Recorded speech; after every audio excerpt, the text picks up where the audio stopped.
Bien, la tradición Zen, podéis estudiar su historia en muchos libros. Yo recomiendo el tercer volumen de la trilogía Budismo, Historia y Doctrina.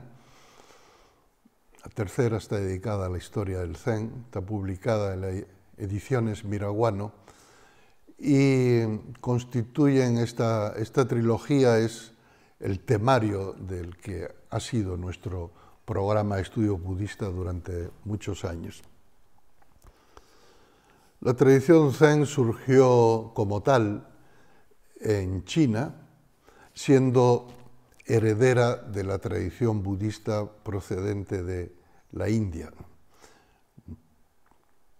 En China, la tradición budista basada en la meditación, que eso es lo que diferencia quizás la escuela Zen de otras, que pone el énfasis central en la práctica meditativa, aunque obviamente la meditación no es la única práctica en el Zen. En China, digo, se encontró con la tradición taoísta y con el espíritu, la cultura, la idiosincrasia china, y fruto de este encuentro surgió una nueva escuela dentro del panorama, que fue la escuela Chan. La palabra Chan viene del término sánscrito jnana, que significa estado meditativo o estado de absorción meditativa. Y poco a poco, debido a las circunstancias históricas y al momento, se fue desarrollando y se conformó una escuela con unas características propias que llegó a convertirse en la principal escuela budista en China, la más extendida, la más importante. Entonces, todas las tradiciones budistas se basan en la enseñanza del Buda, en las 4 nobles verdades, en el sendero óctuple, que se resume en los 3, el triple sello del Buddha-dharma, que Sila, Samadhi y Prajna, ¿no? Sila es el comportamiento ético en la vida cotidiana, una forma correcta de vivir. Samadhi es meditación, es zazen, y Prajna es la sabiduría despierta que surge como fruto de la práctica del Dharma. Todas las tradiciones budistas desarrollan los 3 aspectos, pero unas desarrollan un poco más unos que otros, o el tiempo les ha hecho. El Zen es una escuela que tiene como principio básico la propia experiencia del despertar a través de la práctica meditativa, que de hecho fue como el Buda mismo alcanzó el despertar, ¿no? El Buda no alcanzó el despertar leyendo sutras, entre otras cosas porque en esa época todavía no había sutras, ¿no? Porque los sutras son las enseñanzas del Buda, ¿no? No perteneció a ninguna orden monástica, porque entonces no había todavía ninguna orden monástica budista.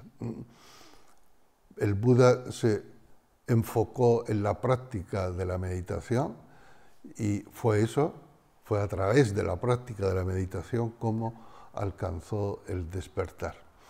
Entonces, el Zen pues, se desarrolló en China, adquiriendo características propias, por ejemplo, un enorme pragmatismo,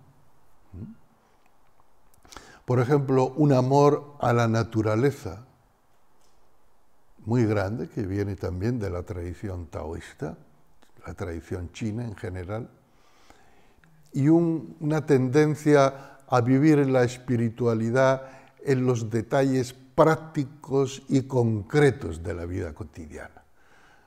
O sea, la espiritualidad Zen no es una espiritualidad metafísica, es una espiritualidad física, material. Por eso son típicas las historias como en China, como la del discípulo que le pregunta al maestro, maestro, ¿qué es Buda? Cuando alguien escucha la palabra Buda, se imagina un ser de una elevada dimensión espiritual, con un aura, con un resplandor, con un poder demiurgo, capaz de caminar sobre las aguas y de atravesar el océano de la vida y de la muerte, ¿no? Uno se imagina un superhéroe espiritual y por lo tanto preguntar qué es Buda es lo más sublime. Y un maestro zen japonés respondió diciéndole al monje, ¿has terminado de desayunar? Y el monje dice, sí, maestro. Entonces el maestro le dijo, entonces ve y lava tus cuencos. Eso es Buda en el zen. ¿Has terminado de desayunar? Lava tus cuencos. No podemos decir que comer una comida deliciosa, esto es Buda. Esto es Buda. Pero después fregar los platos, eso ya no es Buda. Eso es algo indigno, eso es algo vulgar, huele a lejía. No, Buda no puede oler a lejía, solo a incienso. Entonces, esto hace que, por ejemplo, en los entornos zen, la espiritualidad no es algo que se viva en una sala especial, sino que es algo que se transparenta y emerge de las piedras, de la disposición del espacio, del cuidado del espacio, porque Buda es todo lo que existe en el momento presente. Entonces, es una espiritualidad muy concreta, muy material. Como decía mi maestro, Taisen de Shimaru, el budismo zen no es una respuesta espiritualista a un mundo materialista, sino una vía que trasciende el materialismo y el espiritualismo, incluyéndolos a ambos. Muy interesante.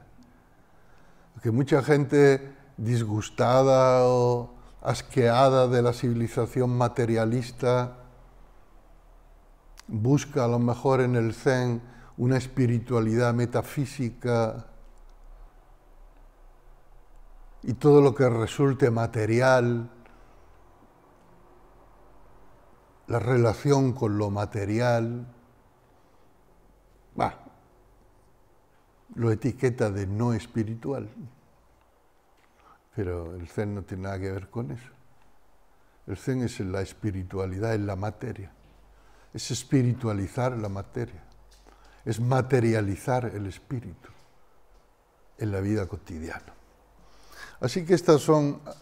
Y después otra de las características de la escuela zen es una transmisión directa de maestro a discípulo, más allá de los dogmas y más allá de las escrituras.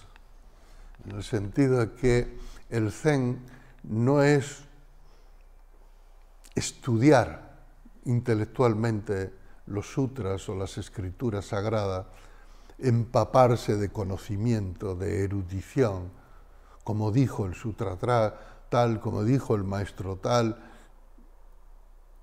No es acumulación de información, sino es la transmisión de una actitud, de un estado, directamente de maestro a discípulo. Es decir, el zen es algo que se da cuando un discípulo estudia el Dharma con un maestro zen. Ahí se da el zen. Un maestro solo, por muy maestro que sea, no puede plasmar el zen. sino es en la relación con un discípulo. Un estudiante por sí mismo, por mucha motivación que tenga, si no entra en conexión con el espíritu vivo de un maestro vivo, tampoco puede llegar a realizar la profundidad del Zen. Y esto es algo muy característico también de nuestra escuela desde la antigüedad hasta ahora.